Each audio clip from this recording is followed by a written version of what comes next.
I vividly remember it was early in the morning, our classes hadn't started yet, and I was just chatting with my friends.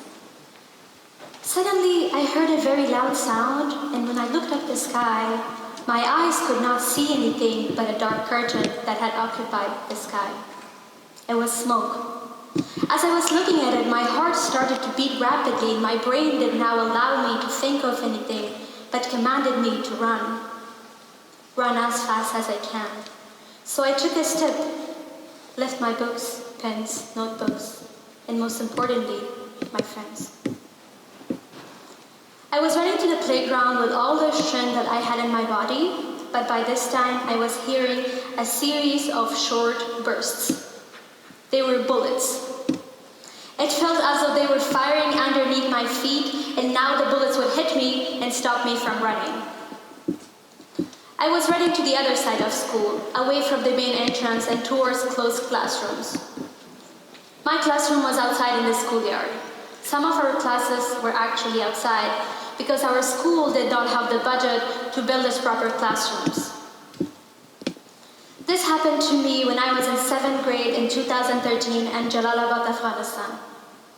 This was an attack on the police headquarters, which was very close to my school, and my class was near the main entrance. On that day, we were evacuated from school. But you know what? The next day, we went to school. Why? Because we had hopes and dreams for the future, and we wanted to achieve them. Because there was space for us to achieve them, even if it was not a safe one. Also because every day there were attacks, and if we had decided to not go to school after each attack, it would have been the entire year.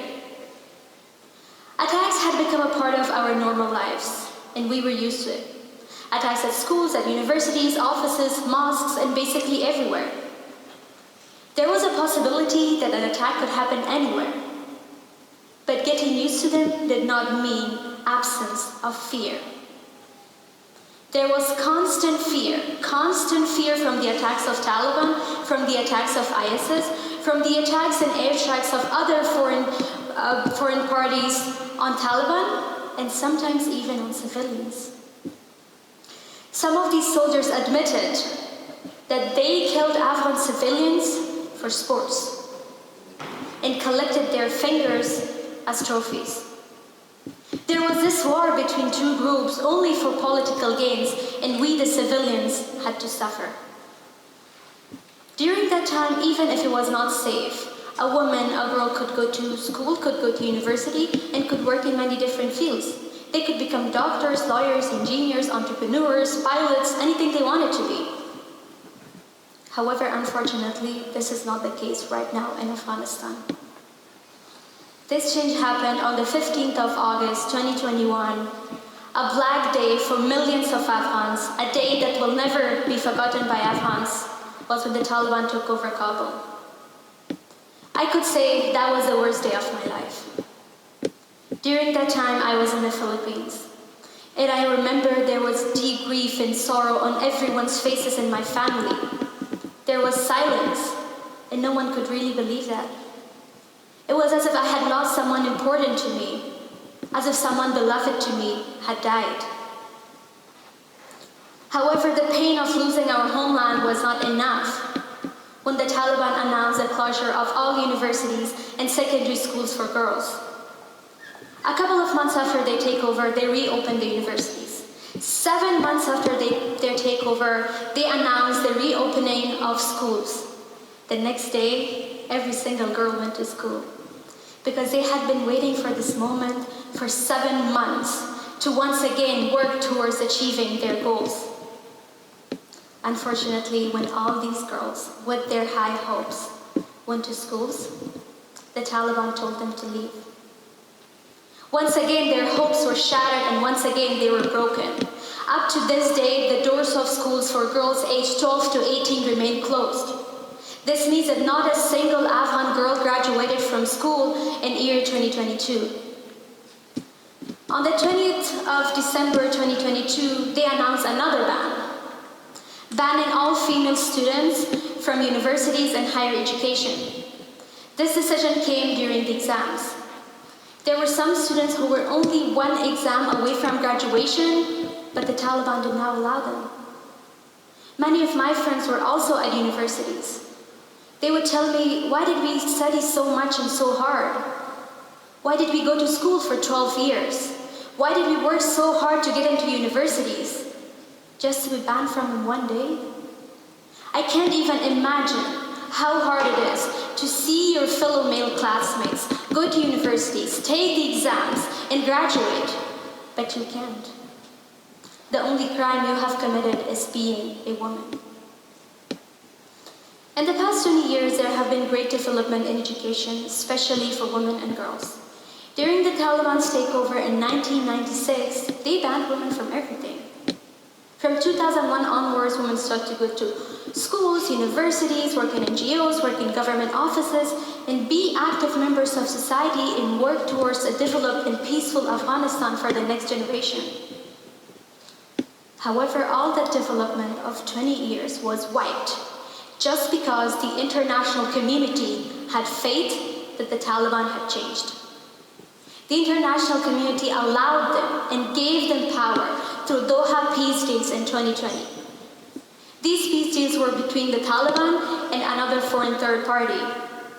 In these deals, there were decisions made about Afghanistan, but Afghan people and Afghan government was excluded from it. There were promises given to Taliban, for instance, releasing 5,000 Talib prisoners, which ultimately gave them power and led to their takeover in 2021.